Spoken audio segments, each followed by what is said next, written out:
here with Andrea from Ready at Dawn. First question right off the bat is you've worked on older games as Ready at Dawn, and you used to work with IPs that were already implemented. So you had like informed gameplay about your games. You're starting a new IP. The thing I would like you to describe is how is it the prototyping phase? Was- How is the first stages of starting a new game? Yeah, well, that's a very good question. The way it works is, at least for us, of course, I can only speak for us.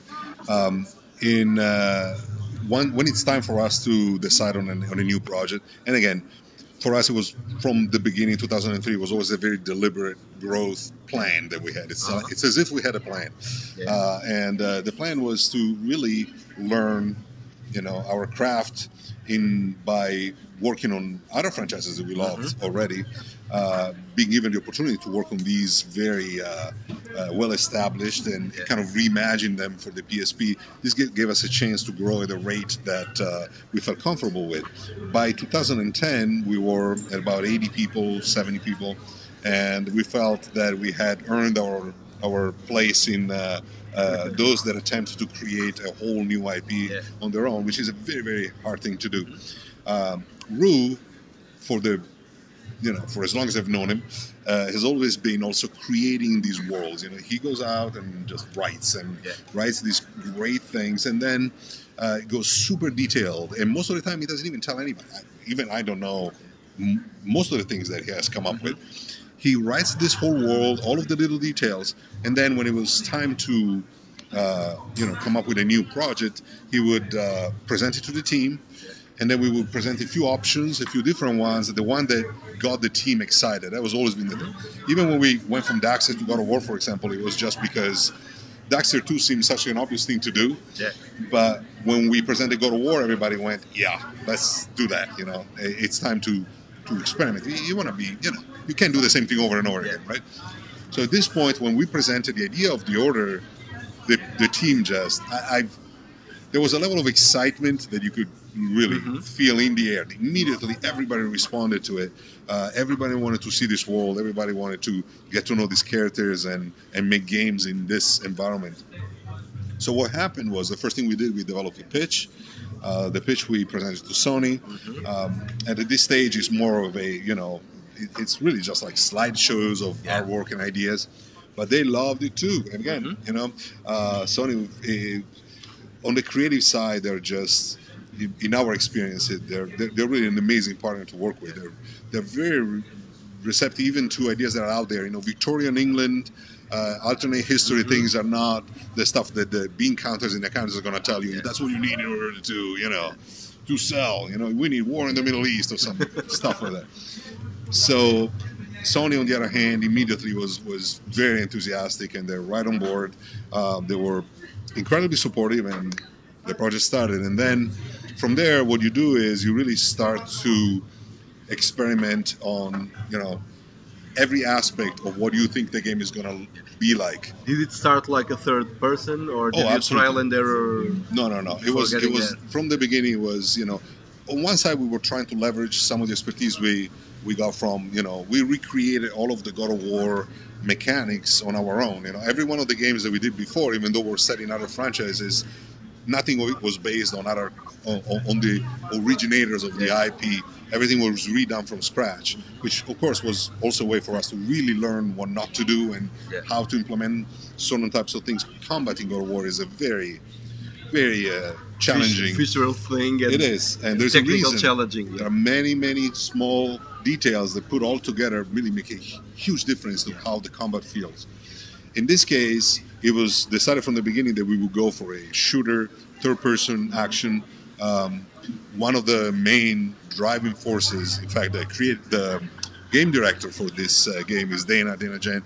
He was a big fan of both Uncharted and Gears of War. So we wanted to try to take very solid, we decided, to go with a very solid third-person shooter with a lot of gunplay, so mainly ranged combat, but also bring a number of twists. Like we really wanted to have a variety of weapons, but have each weapon be extremely unique and with meaningful tactical characteristics. So especially if you play on hard levels and especially later in the game, you're gonna have to know what weapons to use, how to use them effectively, and all of their unique aspects, or you will die a lot, I promise you. So that was the general idea. But the other thing that we decided was how far can we really mix narrative and third person shooter combat. We are not advocating that this is the, in fact, quite the opposite.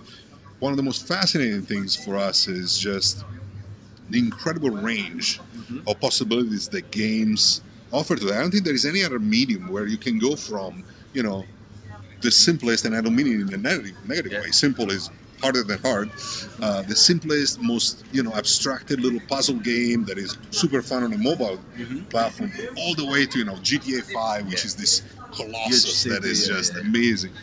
So, and everything in between. There is so much range, so much space that it's almost overwhelming, right? You can do anything. So we thought, let's bet on one thing. Let's see, can the narrative really be so well integrated with other, more traditional aspects of gameplay, so that it feels like one continuous That brings smooth. me that brings me to another question. I was at E3 2013 at the Sony conference, and when you showed the trailer, it was like a wow factor in the room. You sense it. And then someone, I don't remember who, got on stage to talk about the IP, and then it started saying ride and cinematic and seamless narrative, and you started feeling some concerns on the room. It's a risky balance, and we had projects like Beyond the Souls that didn't quite get it. Last of Us get it. Why did you take that risk of this so difficult balance between narrative and gameplay? Because it's, you got to take risks, otherwise what's the point? We felt that there was an opportunity for us to do it our own way and try to really innovate in the way in which you can bring the narrative into the experience. And I really think the game does. Of course, uh, there are a lot of, I don't want to call them misconceptions, but really, one of the problems with our game has been that it's very difficult to communicate with a trailer or even with words, as I try, how it feels when you play it. This is not a game that is meant to be, I'm here, I shoot some stuff, okay, I turn it off, and I'm done, or whatever. It's a game that's meant to really take you into their world, make you care about these characters, which is also going to change the way in which you play the combat. Because an example I've made before, there is a moment of combat that we play people play here today, and it's a very fun. I think when you play it, it looks like it's a big war zone, and you're just shooting. There's stuff flying all over the place. You can pop heads off and everything else. And I think you play it and you go, man, this is okay. This is fun. I'm killing stuff, shit blowing up everywhere. Great. But when you play it in the context of the game, even though it's the same, combat moment, you do feel like, once you come with the context, because this happens right after one of the most crucial, critical story moments in the game. It smoothly goes from this emotional, kind of thunderbolt that happens in the story right into that combat, and you will see just how different even the combat feels. Because, what we really wanted to see is how much context can enrich your third-person shooter. And of course, again, people have misquoted this part so much, but we never in a million years imagined that, gameplay would be secondary to the story. The whole idea of it is, of course, gameplay is the first thing. If the gameplay is not fun, nothing else matters. End of story. But if the gameplay is fun, and then on top of it, you can really manage to take the player on this journey. And this is not a game where you're going to make your own story. That's not what we're trying to do. It's a scripted story. It's a very specific story hopefully it's a good story. I guarantee you that by the end, you will relate to these characters. You will understand their motivations. You will have an interest in what they're doing and in what they've gone through. And hopefully, I think you will have the fun of the shooting and everything else, and also an emotional response from having been taken on this ride. And I'd be very shocked if anybody gets to the end and does not feel like, I still do. It's been I've liked the experience. Like, the finale of the game still. You can watch guys that have played it hundreds of times, and every time you get to the end, there's still kind of a lump in your throat and go, damn, wow, this is what fantasy for us is all about. It's something that takes you a different place and gives you emotion. And I think there is potential and there is value in trying to mix that with gameplay.